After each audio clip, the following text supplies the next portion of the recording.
नमस्कार। उत्तराखंड की तमाम खबरों के साथ में आपके साथ अभिषेक भट्टाचार्य सीधा रुख करेंगे। इस वक्त नैनीताल का सीधा प्रसारण आपको दिखा रहे हैं। उत्तराखंड के मुख्यमंत्री पुष्कर सिंह धामी संबोधित कर रहे हैं भीमताल मल्लीताल में आज ये विशेष आयोजन पर्यावरण दिवस पर। संख्या में आप सब यहाँ पधारे हैं, आप सब आए हैं। मैं आपका हृदय की गहराइयों से स्वागत करता हूँ, आप सबका अभिनंदन करता हूँ। और मेरी बहनों ने जो मेरा स्वागत किया है, हमारे युवा साथियों ने नारे लगाकर जोश भरे नारे लगाए हैं। मैं भी दोनों हाथ जोड़कर सर झुकाकर आप सबका हार्दिक स्वागत अभिनंदन करता हूं।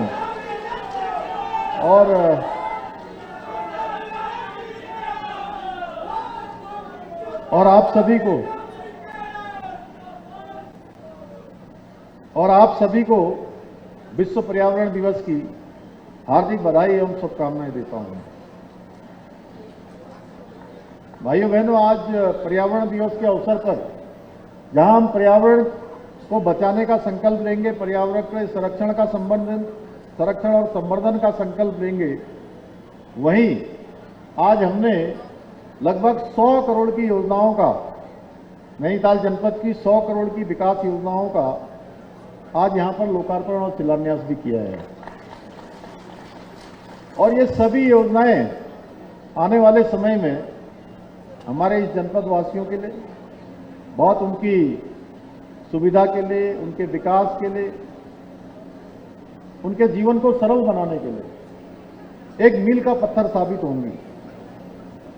आज विश्व पर्यावरण दिवस के अवसर पर प्राकृतिक सौंदर्य से भरपूर इस सुंदर नगरी भीमताल में आप सभी के बीच में उपस्थित होकर मैं स्वयं को गौरवशाली और सौभाग्यशाली दोनों ही अनुभव कर रहा हूं। और सबसे अच्छी बात यह है कि आज आप सबको इस दिवस पर आशीर्वाद देने के लिए भगवान इंद्र भी साक्षात जो है यहां प्रकट हो रहे हैं। आज प्रातःकाल से कितना सुंदर संयोग है। भाइयों बहनों, विश्व पर्यावरण दिवस का यह कार्यक्रम भीमताल में होना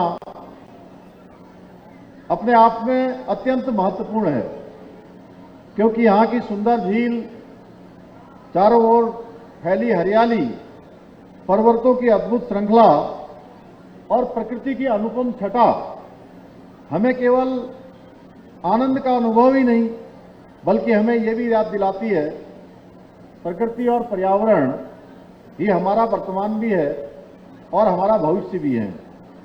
इसलिए इस प्रकृति और पर्यावरण को सुरक्षित रखना, संरक्षित रखना हम सभी का दायित्व है, हम सभी की जिम्मेदारी है।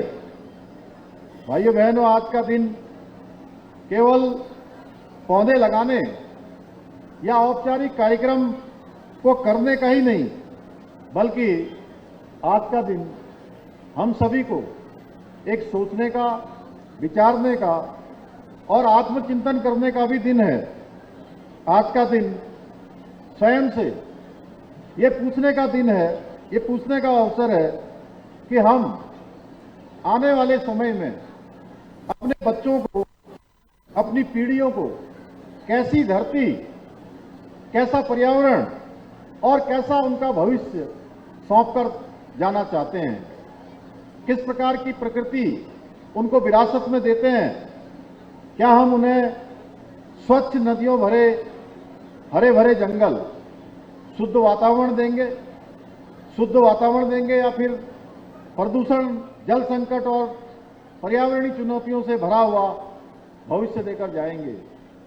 इस प्रश्न का उत्तर केवल ये मेरा प्रश्न नहीं है कि मैं यहां से बोल रहा हूं, ये हम सबका प्रश्न होना चाहिए कि हम प्रकृति के साथ कैसा व्यवहार करें, हम प्रकृति को क्या दे सकते हैं, मेरे पास क्या है कि मैं जो इसमें योगदान कर सकता हूं। ये अगर हम सब लोग मिलकर इस प्रश्न का उत्तर खोजेंगे तो निश्चित रूप से इसका उत्तर मिलेगा। भाइयों बहनों, देवभूमि उत्तराखंड का पर्यावरण कैसा हो, यह हम सभी के लिए एक महत्वपूर्ण प्रश्न है, क्योंकि अच्छा पर्यावरण न केवल हमारी पहचान है, बल्कि हमारी संस्कृति, आस्था और जीवन का आधार भी है, क्योंकि हम उस पवित्र भूमि के निवासी हैं जहां से मां गंगा और मां यमुना जैसी अनेक जीवनदानी नदियां निकलती हैं, जो 12 महीने सदा नीरा बहती रहती हैं और पूरे देश को जल और जीवन देने का काम करती हैं। भाइयों बहनों, हम उस देवभूमि उत्तराखंड के निवासी हैं जहां हिमालय केवल पर्वत नहीं बल्कि हमारी सभ्यता का प्रहरी है। हम उस संस्कृति के वाहक हैं जिसने हजारों वर्षों पहले ही प्रकृति को पूजनीय माना और पूरी दुनिया को प्रकृति के साथ सह-अस्तित्व का संदेश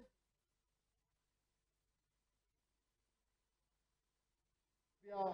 अर्थात पृथ्वी हमारी माता है और हम उसके पुत्र हैं। इसलिए आज जिस पर्यावरण संरक्षण की बात कर रहे हैं वह हमारी संस्कृति का हिस्सा हजारों वर्षों से रहा है। हमने नदियों को मां कहा है, वृक्ष को देवता माना है, पर्वतों को पूजनीय माना है और प्रकृति को जीवन का आधार माना है। लेकिन भाइयों बहनों, आज पूरी दुनिया एक बड़ी चुनौती का सामना कर रही है और वह है जलवायु परिवर्तन। आप देख रहे होंगे जब वर्षा का समय होता है उस समय वर्षा नहीं होती है, जिस समय बहुत गर्मी पड़नी चाहिए उस समय बहुत गर्मी नहीं पड़ती है। ऐसा परिवर्तन हो रहा है ना? हो रहा है कि नहीं हो रहा है बताइए।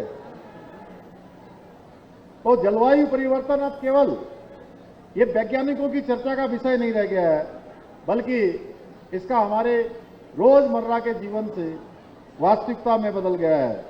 बदलता मौसम, बढ़ता तापमान, अनियमित वर्षा, सूखते जल स्रोत, पिघलते ग्लेशियर और बढ़ती प्राकृतिक आपदाएं ये हमें लगातार चेतावनी दे रही है, हमें अलार्म कर रही है कि हम सचेत हो जाएं, हम सावधान हो जाएं और प्रकृति के साथ हम कैसा व्यवहार करें, एक हमें उसके लिए आगे के लिए हमारा मार्गदर्शन भी कर रही हैं। और यदि किसी राज्य को इस चुनौती का सबसे पहले प्रभाव महसूस होता है तो वह हमारा राज्य हिमालय उत्तराखंड है, क्योंकि जलवायु परिवर्तन से हमारे जल स्रोत भी प्रभावित हुए। आप देख रहे होंगे पहले कितने नाले होते थे, नौले होते थे, धारे होते थे, गाड़ होते थे, गधेरे होते थे, कितने स्रोत होते थे। मैं तो बचपन में टनकपुर से पिथौरागढ़ जाता था, आज से लगभग 35 साल पहले, 40 साल पहले। तो इतनी जगह पर धारे दिखाई देते थे, जगह जगह पर पानी के स्रोत दिखाई देते थे। अब आप जाएंगे तो कुछ ही स्रोत बच गए हैं, सारे सूखते जा रहे हैं, लगातार सूख रहे हैं और हमारी खेती भी इससे प्रभावित हो रही है, जनजीवन भी प्रभावित हो रहा है, हमारी जैव विविधता भी इससे प्रभावित हो रही है। साथ ही साथ हमारे राज्य की आर्थिकी का मूल आधार पर्यटन है, वह भी प्रभावित हो रहा है। इसलिए ये पर्यावरण संरक्षण हमारे लिए कोई सामान्य घटना नहीं है। पर्यावरण का संरक्षण करना यह हमारे लिए जीवन मरण का प्रश्न है। भाइयों बहनों, जब आज पूरी दुनिया पर्यावरण संरक्षण के लिए नए रास्ते खोज रही है तो आदरणीय प्रधानमंत्री श्री नरेंद्र मोदी जी के नेतृत्व में भारत ने विश्व को एक नई दिशा देने का काम किया है। आदरणीय प्रधानमंत्री जी ने पूरी दुनिया को संदेश दिया है कि विकास और पर्यावरण एक दूसरे के विरोधी नहीं है, यानी कि विकास भी होना चाहिए और विरासत भी आगे बढ़नी चाहिए, पर्यावरण भी संरक्षण रहना चाहिए। इसी सोच के साथ प्रकृति भी और प्रगति भी, इस मंत्र के साथ आज हम आगे बढ़ रहे हैं। आदरणीय प्रधानमंत्री जी ने मिशन लाइफ से माध्यम से दुनिया को संदेश दिया कि पर्यावरण संरक्षण केवल सरकारों की जिम्मेदारी नहीं है। जब करोड़ों लोग अपने जीवन में छोटे छोटे बदलाव शुरू कर देंगे, छोटी छोटी आदतों को अपनी आदतों में शुमार कर लेंगे, तब बड़े बड़े परिवर्तन अपने आप संभव होने लग जाते हैं।